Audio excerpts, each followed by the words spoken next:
It's a mystery that has haunted a community for decades. Something strange is seen plunging into the water of Shag Harbor, Nova Scotia on the evening of October 4th, 1967. Cases like Shag Harbor are definitely something unconventional. They're not easily explained or explained away. Something was there in the sky and it was lit up and the lights was on and it came down. There are dozens of eyewitnesses, but few explanations. A lot of people saw something go into the water, and no one has ever given a cause or name to it. Local fishermen, the Coast Guard, and Navy divers search, but are unable to find any evidence of a crash. We couldn't believe that there was nothing. There was no debris, there was not so much as a tin can. It was something that had never happened before. They didn't know what to think. The town is left in a state of uncertainty, and with no official explanation from the Canadian authorities, rumors of a government cover-up begin to emerge.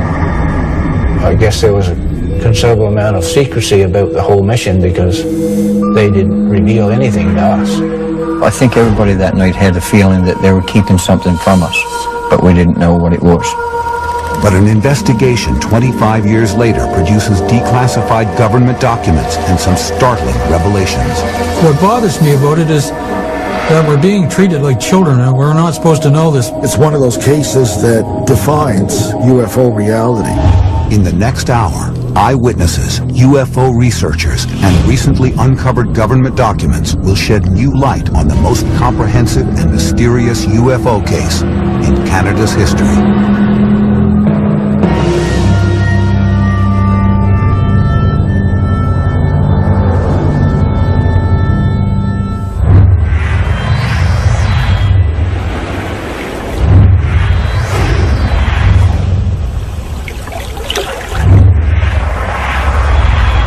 October 4th, 1967. Something unusual is happening in the skies over the Canadian province of Nova Scotia.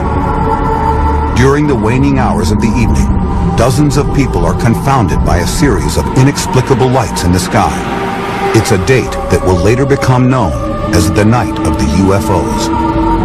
It was a clear night, the stars were out. It was a cold night, there was a light wind. A beautiful night. Starlight. The night of October the 4th, 67, stuck with me for several reasons, and perhaps primary is the principle that seeing is believing. At 10 p.m. in the town of Dartmouth, 12-year-old Chris Stiles is getting ready for bed and takes one last look out his bedroom window. He is dumbfounded at what he sees. I saw a strange orange light that was moving along the shoreline, and it was like nothing I'd ever seen. It was dim and hard to discern any detail. So I quickly grabbed my jacket, ran out the front door, and went down to the waterfront to get a better look. A quick sprint past the warehouses brings Stiles face to face with the mysterious apparition. When I got to the waterfront, what I saw was a strange orange sphere, perhaps 60 feet through. And it was the color of an iron poker when it first glows in a fireplace if you let it get hot long enough. It was hovering, following the shoreline, perhaps 10 feet over the water, made no sound. I was quite fearful, and after a time ran from the scene. The object drifts across the harbor as Stiles flees the area. But the initial shock leaves an indelible impression. I knew in my life, at 12 for the first time, what real fear was. Stiles' encounter with the UFO is only the prelude to a flurry of sightings that explode throughout Nova Scotia that night. 1 hour later, the small fishing village of Shag Harbor on the southern tip of the peninsula begins to erupt with similar sightings. 18-year-old fisherman Rory Wickens is driving home with 3 friends when something odd in the sky catches his attention. We was on our way to Woods Harbor, and through Shag Harbor, just past the post office, we happened to look out through the window and we see the light, then there was 2 on, then 3 on, then there was 4 on. It seemed to be flying along like just level. A yellowish orangish color, I guess the color of the lights was. Racing west along Highway 3, Wickens attempts to keep the strange lights in view. But the noiseless objects begin descending at a 45-degree angle and drop below the tree line. Seemed to be going along with us, and then when we got to the bottom of the hill, we lost sight of it.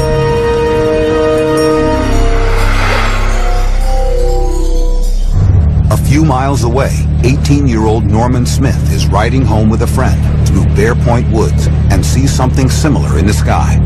We were chasing the girls, and we were coming on our way home, and when we first noticed the lights in the sky. The sight of the strange illuminated shapes is enough to make them pull over and watch. We stopped alongside the road. I got out, was looking at the lights. It was stopped in midair. There was 5 lights. The lowest light to the ground was like if you were looking at a full moon, and then the next one just kept getting smaller, the next one smaller. There was no sound. You couldn't hear anything. Smith gazes at the lights for a few moments as curiosity grows into unsettling concern. I know I was frightened because I didn't know what it was. Never seen lights like that before in my life.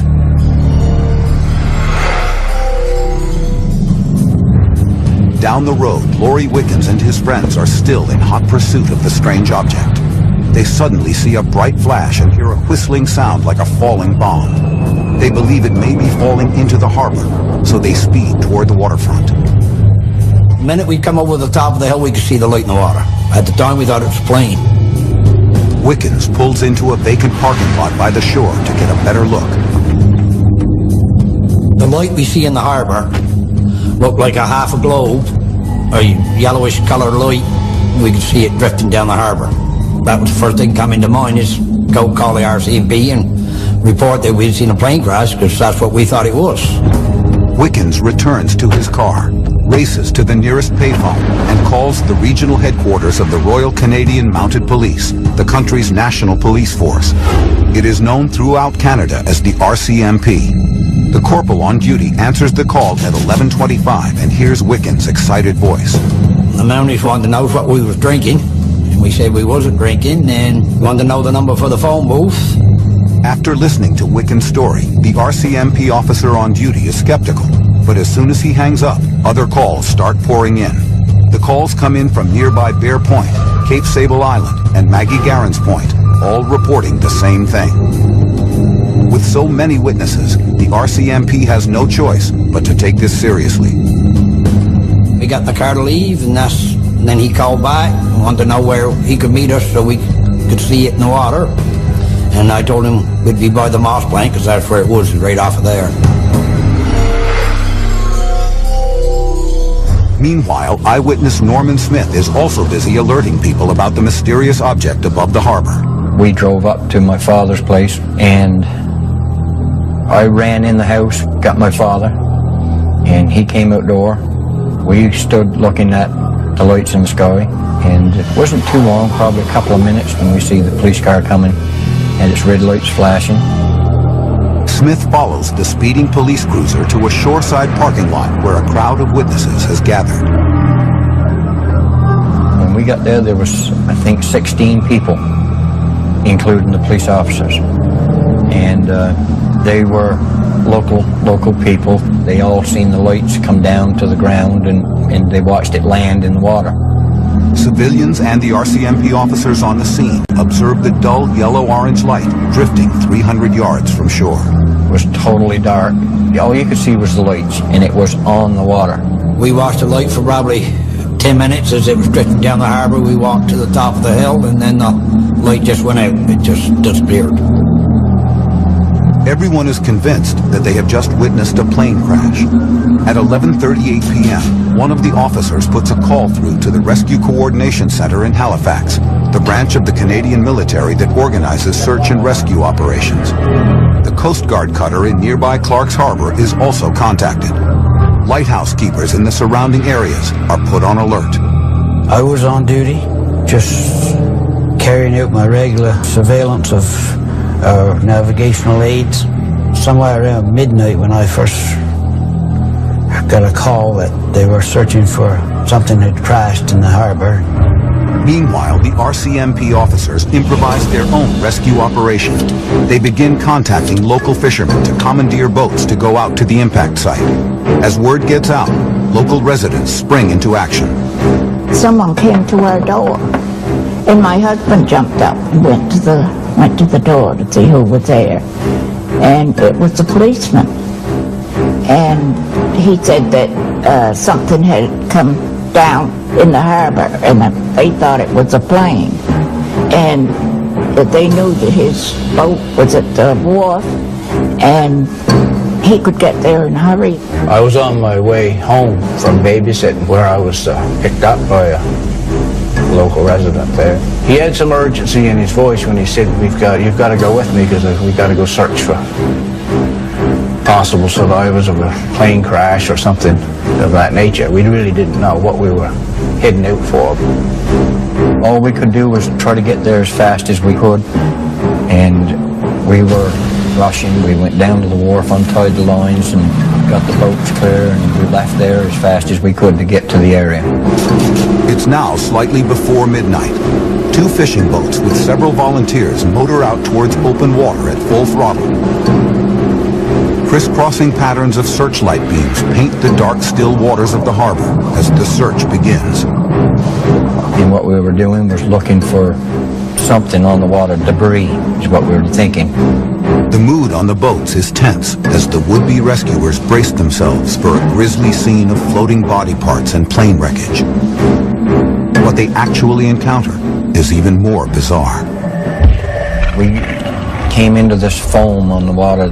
It was like orange foam that was on the water, like bubbly foam. Quite a long streak of it. It was just more or less floating on the water. And what it was, I don't know. The fishermen realize that the mysterious foam is connected to whatever crashed into the harbor. Norman Smith attempts to get a sample of the peculiar substance. We circled the boat around. We came back into the foam. When we came back into it, I took a small dip net and dipped the dip net down into the water, right into the foam. When I pulled the dip net up out of the foam, there was nothing. You couldn't see nothing, totally nothing on the dip net. I've been fishing all my life, and I never ever seen anything like that. I've been up rivers and on lakes and out on the ocean, and never ever see foam like that on the water. The strange foam soon melts back into the dark water. But even more puzzling than the foam is the lack of any debris at the site. If something has just crashed into Shag Harbor, it seems to have completely vanished. We had thought that whatever it was had just sunk. And I was, like you, kind of expecting to find some debris, but there was nothing. We were out there pretty near all night and circling around and looking for anything else that was on the water, any debris or anything, and we found nothing. There was not so much as a tin can. The confusion among the fishermen in Shag Harbor is shared by the individuals back at the Rescue Coordination Center in Halifax. The RCC checks with the Air Traffic Control Center in Moncton, New Brunswick, and the NORAD Control Center in North Bay, Ontario, to determine whether any civilian, commercial, or military aircraft is missing. The reports of an aircraft crashing into Shag Harbor do not mesh with the data they get back. They realize that this is not a downed aircraft. None are missing. They're looking for something unconventional. We're starting to realize that perhaps this is some unknown object from space. The residents are certain that something fell into the dark waters of Shag Harbor, but no one seems to know what it is.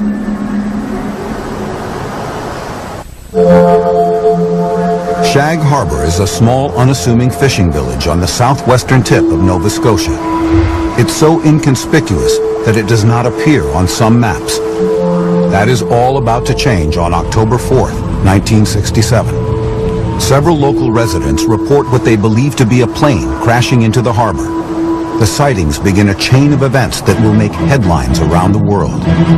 Within hours of the initial reports, local fishermen, police officers, and the Coast Guard scour the waters of the harbor throughout the night, but find no wreckage or debris.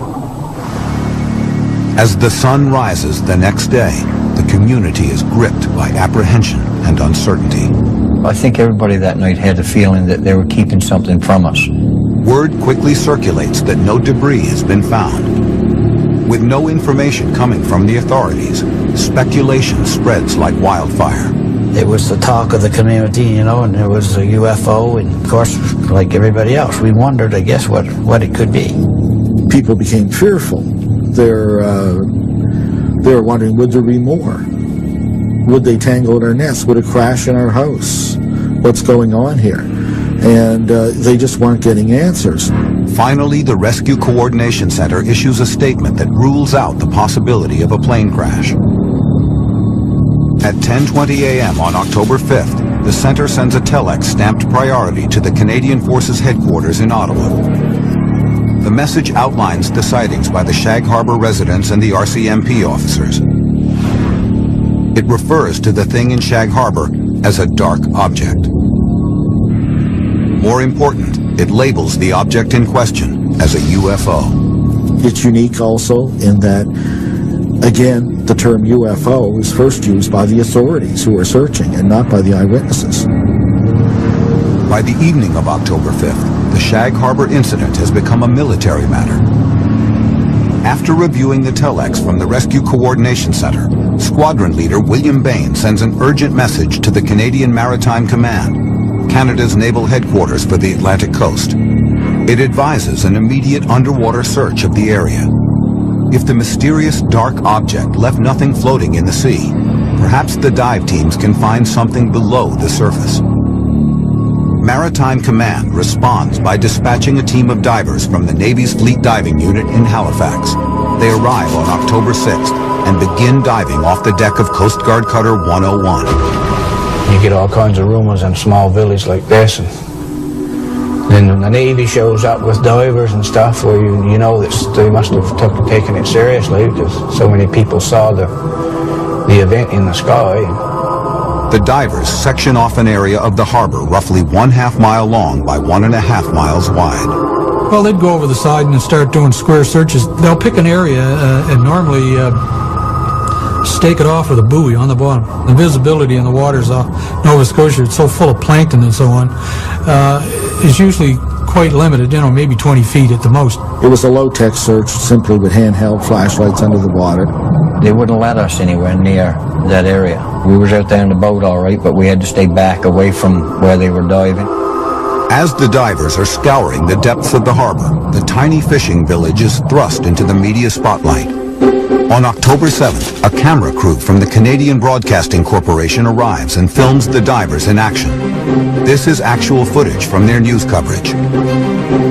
Canada's major newspapers have also gotten wind of the strange happenings. Among the first to jump on the breaking story is journalist Ray McLeod of Halifax's Chronicle Herald newspaper.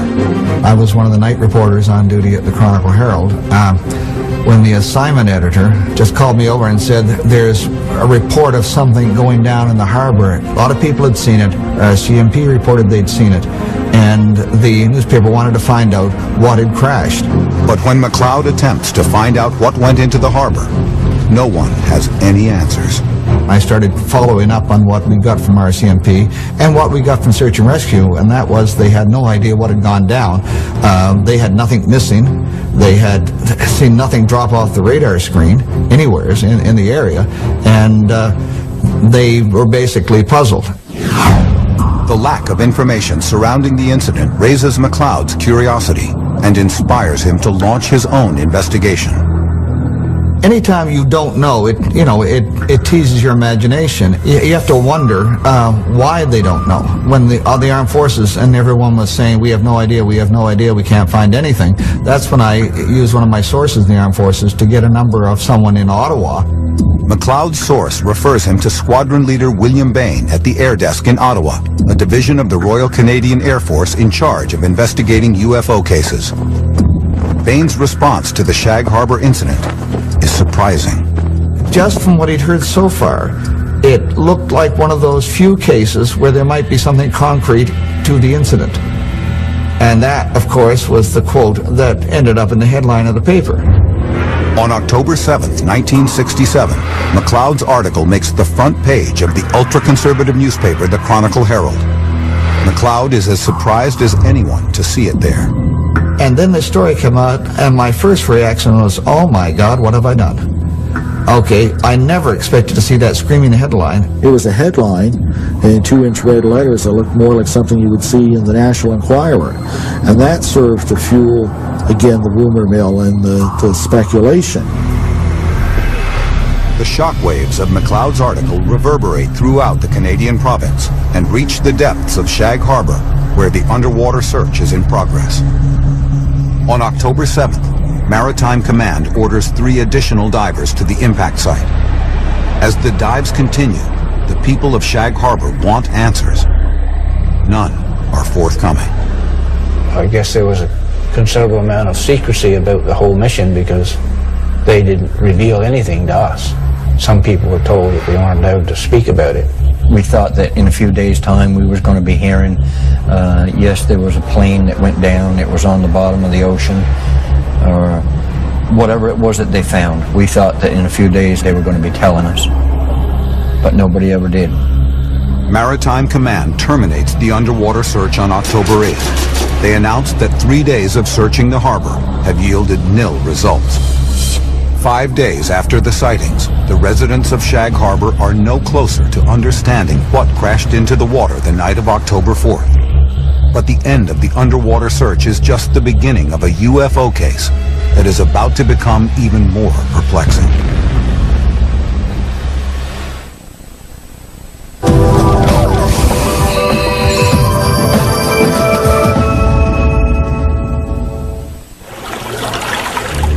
October 1967. After dozens of witnesses see something plunge into Shag Harbor on the southern tip of Nova Scotia, local fishermen comb the waters looking for clues, and Navy divers search beneath the surface.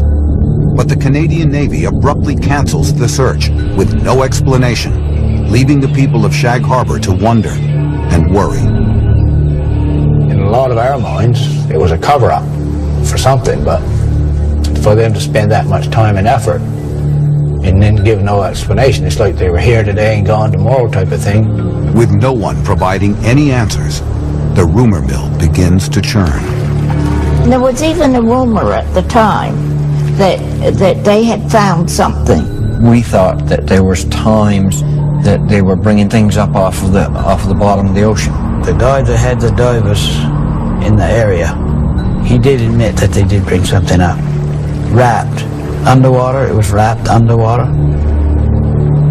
But I guess that was kept for secret. Speculation was rampant, but speculation is always rampant when you don't give someone an explanation. During the 1960s, speculation about UFOs and other unexplained events often turns to the Cold War. The nuclear standoff between the United States and the Soviet Union is at its height.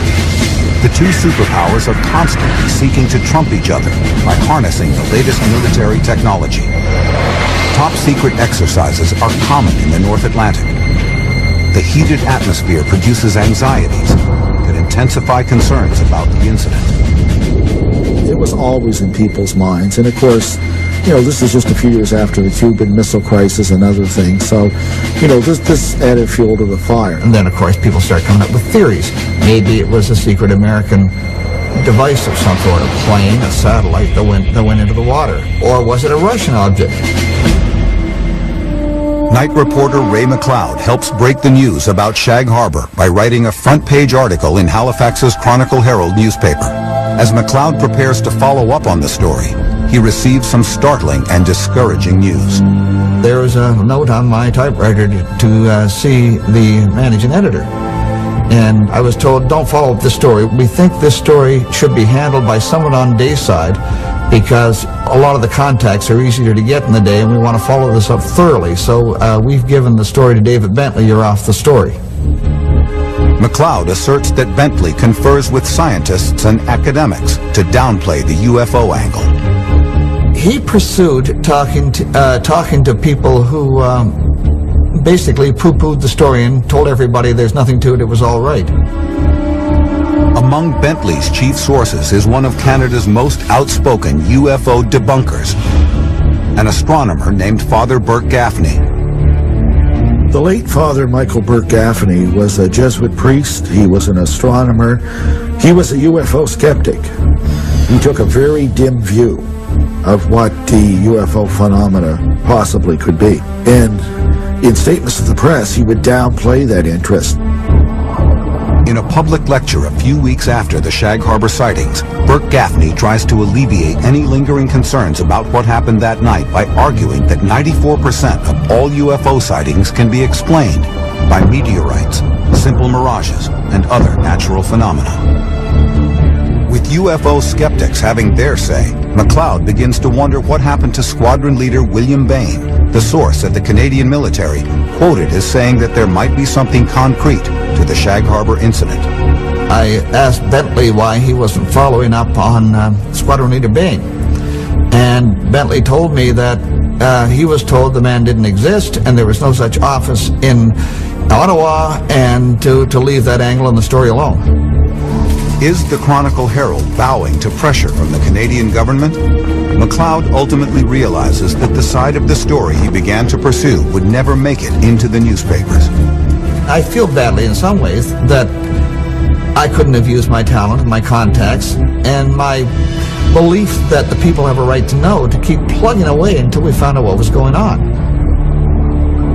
A journalist feels empty when they have to do that, but then again, sometimes you have to do that. Soon, news of Canada's Shag Harbor sightings travels across the border and reaches renowned physicist Dr. Edward Condon and his team at the University of Colorado. Condon and his committee are working under a $500,000 contract from the United States Air Force and putting together an independent scientific assessment of unexplained UFO phenomena. The Condon report was striving to gather a certain amount of case studies in other countries around the world internationally to see whether the United States Air Force should continue investigating reports of unidentified flying objects. And the Shag Harbor incident came to their attention. They have deep resources and a distinguished staff, but according to eyewitness Chris Stiles, Condon and his committee do not dedicate much time or effort to the puzzling Shag Harbor case. The case was turned over to an electrical engineer called Norman Levine. He made a few calls to RCMP headquarters in Ottawa and to Maritime Command, but was assured by them that they had done a complete and thorough search. It's unfortunate that he didn't pursue that path, because God knows what he would have found. Canada's Shag Harbor incident is one of 59 major UFO cases around the world that Condon's team selects to include in their study. They submit the final report to the Air Force on October 31st, 1968. But case number 34 receives only a few paragraphs in a 900-page tome. The report defends the lack of initiative in Shag Harbor by arguing no further investigation by the project was considered justifiable. This conclusion of the Shag Harbor case is consistent with Condon's overview of UFO research. Our general conclusion is that nothing has come from the study of UFOs in the past 21 years that has added to scientific knowledge. I think one of the things that happens when a serious scientific study is carried out to look at the UFO situation in specific cases, there's often a criteria that's very formal and rigid. And often what happens is the best cases somehow, no matter how you use your definitions, no matter how careful you are, will slip through the cracks. And I believe that's what happened to Shag Harbor. With no one pushing for answers, Canada's Shag Harbor incident becomes another unexplained mystery that is all but forgotten. It quickly faded from the headlines and became a back-page story, and a month later it would have been hard to find anything on it, and people went home, made a sandwich, went to work, life went on. But 25 years later, a new investigation is launched into the Shag Harbor incident. This time, some startling revelations make it clear that the book should never have been closed on this case.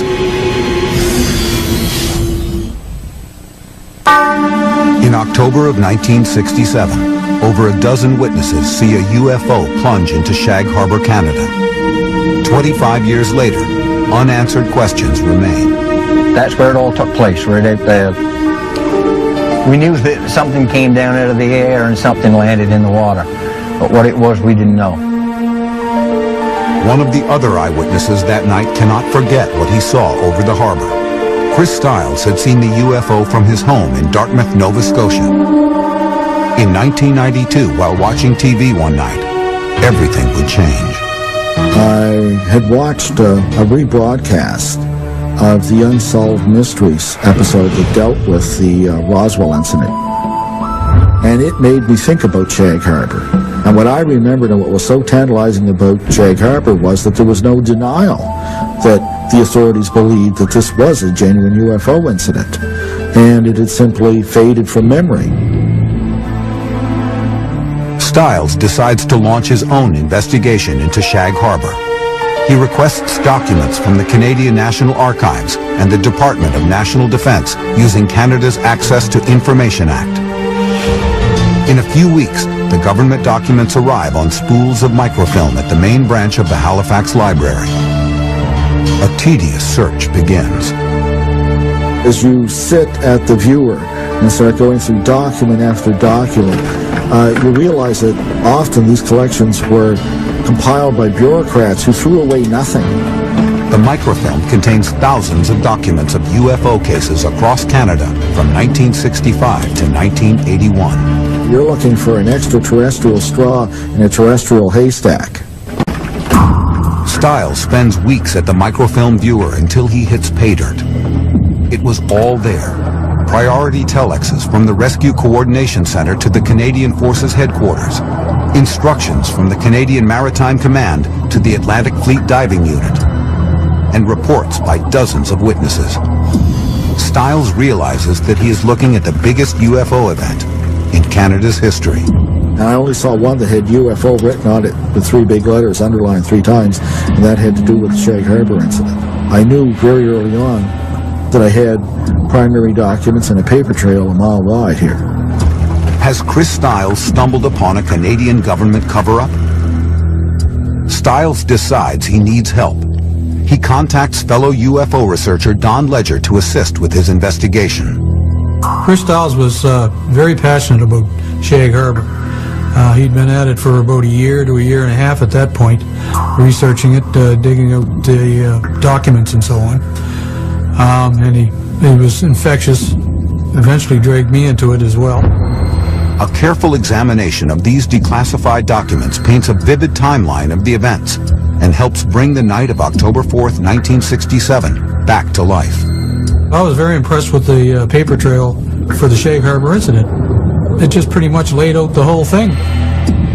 For Stiles, the documents also suggest that the Canadian military knew more than they were telling. I think what surprised me most was how comfortable these military people seemed with the possibility that they might actually be looking for an object of extraterrestrial origin. In a sense, it was kind of an acknowledgement of UFO reality.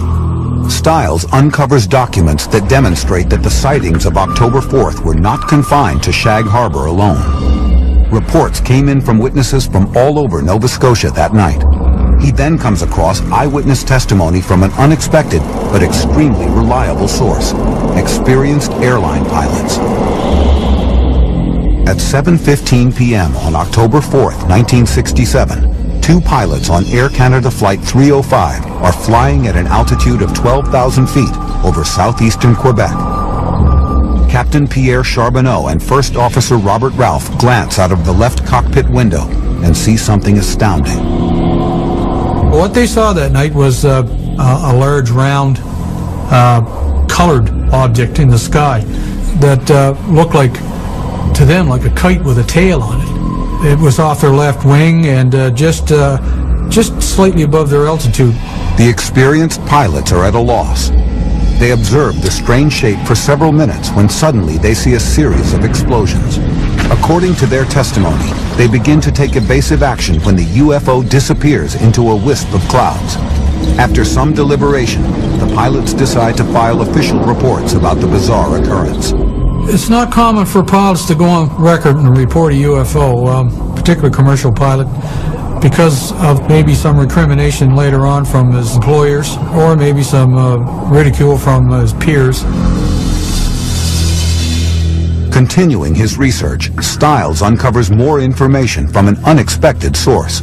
At St. Mary's University in Halifax, Stiles finds a treasure trove of X-Files collected by none other than the UFO skeptic who had downplayed the Shag Harbor incident in the press, Father Burke Gaffney. And an X-file is not just a secret file, but a file that is not admitted to by the originating agency. So it was great that they were there because there was no record of these in Ottawa, either at National Archives or RCMP headquarters. The RCMP X-Files collected by Burt Gaffney provide more telling details about the night of October 4th. One report includes the testimony of a ship captain named Leo Mercy. He's the captain of a fishing dragger that has 18 men. It's off the coast of Sambor, Nova Scotia. And it's got 4 UFOs in the distance in a box pattern. And he looked at them, and then he went and he checked, and he found them on radar. But Mercy's report contains something even more puzzling. A reference to another underwater search near Shelburne, 31 miles northeast of Shag Harbor. His statement in this X-File, he says, perhaps it's like the thing they're looking for down off Shelburne or off Shag Harbor. So this would seem that there was indeed a second simultaneous search effort. Did the UFO somehow travel away from Shag Harbor after it crashed? As it happens, the town of Shelburne is also home to a former Canadian military base. Is it somehow connected to the secrecy surrounding the Shag Harbor sightings? In fact, during the 1960s, the Shelburne facility was officially called an Oceanographic Institute, but its real identity was shrouded in Cold War intrigue. In its heyday, it served as a top-secret listening post to track Soviet submarine movements in the North Atlantic Ocean for the U.S. Navy. A Soviet submarine would come out in the Atlantic from Russia and go on its tour. They would pick up the engine noises and the hull sounds made by the submarine passing through the water on the microphones. This would be fed into a computer so they could get a match later on for if the same submarine came up. Could the Canadian authorities have used this submarine tracking technology to locate a submerged UFO?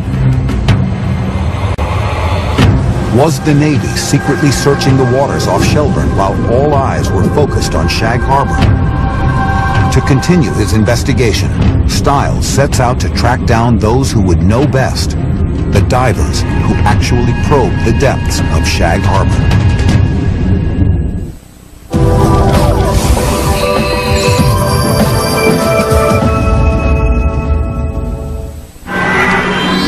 On October 4th, 1967, Chris Stiles was one of many witnesses who saw something strange in the skies over Nova Scotia. Now he is on the hunt to try to find out what it was. He has uncovered declassified government documents indicating that the Canadian military was involved in an intense search for a UFO that apparently crashed into Shag Harbor. The Canadian authorities assert that nothing was found. But Stiles begins to suspect that the divers may hold the key to the mystery. A number were unwilling to talk, but a few were. And they told a very interesting tale that went well beyond what was in the press clippings. April 9th, 1993. One of the divers agrees to an interview with Stiles, but demands that his identity be kept anonymous. Stiles is shocked when the diver informs him that they did indeed find something underwater, but it was not in Shag Harbor. He eventually explained that by the time divers had arrived in Shag Harbor, they knew the object was no longer there, that indeed it had come to rest on the seabed 25 miles away, off Government Point near the Shelburne base. Had the UFO eluded the search efforts at Shag Harbor by traveling underwater under its own power up the coast of Nova Scotia? If true, this would mean that the Canadian military conducted a secret search at Shelburne that was then concealed from the public. The diver's new revelation is confounding to Stiles. I found the Shelburne story very troubling. You know, there were a lot of things that were certain. We had government documents, but now there was a black box element to the case. And at first I was very wary of it, very dubious of the claim. Now, Chris Stiles is wondering if the naval search at Shag Harbor was just an elaborate decoy for the real search the diver is now telling him about. When pressed for details, the diver's story becomes even more incredible. When the divers were dispatched to the Shelburne location, they dove over the object and found that indeed there was, in fact, even a second object there, which they described as lending assistance to the first. I didn't know what to make of this. This is well beyond events in the Shag Harbor incident. The diver informed Stiles that a flotilla of U.S. Navy and Canadian ships actually anchored over the two objects at Shelburne and monitored their activities. And as he said, when he dove, him and a partner, they were shocked to find there was still activity going on, and they indeed saw beings. They were on the bottom, and they watched what they thought was creatures from one object giving aid to the other object. The Canadian diver's story does not end there. He says that the Navy flotilla observed the two UFOs for 7 days. Suddenly, the operation was interrupted by a Russian submarine crossing into Canadian territorial waters. At this critical juncture, the Navy ships were diverted to intercept the sub. They attempt to intercept the Soviet sub, trying to cut it off. And it's at this point, when they're doing this maneuver, that the two UFOs begin to move back toward the Gulf of Maine, and indeed, eventually, as reported, break the surface and fly away. Are there any witnesses on record that can corroborate the diver's fantastic story? Did anyone see these two UFOs leaving the waters off Shelburne? Perhaps. At 10 o'clock on October 11th, 1967, exactly 1 week after the Shag Harbor sightings, the mysterious lights in the sky were seen once again, this time by a family in Lower Woods Harbor, 35 miles from Shelburne. We look at what's known as the Lachlan Cameron sighting 1 week later, to the hour, and we see two sets of lights leaving the area of Shag Harbor and flying away. It fits the diver's story like a glove. It's hard to ignore that synchronicity. And we are left to wonder, did an alien spacecraft really crash into Shag Harbor as the Navy diver suggests? Or could there be another explanation? An important clue to that question may still exist if what one former lighthouse keeper says is true. The second day, I did find a cylinder. I knew it was something different, something I had never seen before. It was a cylinder type shape, 30 inches, 30 to 40 inches long maybe, 15, 18 inches in diameter. Had been partially burned, wires protruding, terrible odor. After finding the cylinder on the rocky shore of Bon Portage Island, Banks says he notified the Canadian Department of Transportation. They informed him to carefully pack the object and deliver it to an American naval officer at Prospect Point Wharf. It had to be something that they needed bad, wanted bad, because they flew him in from Virginia. Or that's just what he told me. But what was inside the cylinder that was so urgent and so secret? I was working for the federal government at the time, and I don't really feel comfortable answering it. It's an ongoing mystery that continues to invite speculation. For some, the evidence points to the secret military experiments of the Cold War. Theorized in my own mind that probably this was some kind of an experimental drone or something that they had back then. One of the first ones that they had that somehow got away from them. I think it was a surveillance type of thing, and it either crashed on its own or they crashed it. My opinion was still it was a plane, American military plane. Others contend that something capable of operating both above and below the water can only be extraterrestrial. Even now in this time of stealth aircraft, we still don't have anything that's both aerodynamic and hydrodynamic. What the object is, that's what everybody always wants to know. What was the object? Whatever went into the harbor that night was intelligently controlled, and it was of extraterrestrial nature. It is unclear when, if ever, the complete set of military records will be released. If they are, will they shed light on this strange incident and maybe even settle once and for all what happened in Shag Harbor on October 4th, 1967? Until then, we are left with the mystery, speculation, and the fading memory of the people who saw something very unusual crash into the ocean that night. Today, I still scan the sky looking for something that might be different or something like what I've seen back 30 odd years ago. Only thing that I would like to know is what it was.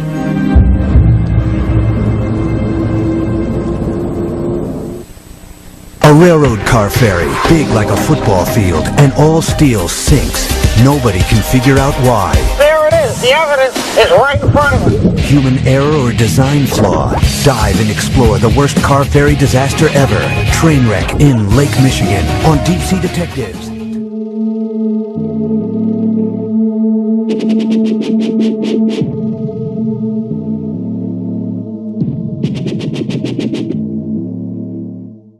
Thanks for choosing Ancient Revelation, your #1 Ancient Investigations channel. We are sorry, all of our operators are busy at the moment. Please subscribe and we will get back to you as soon as possible. Thank you.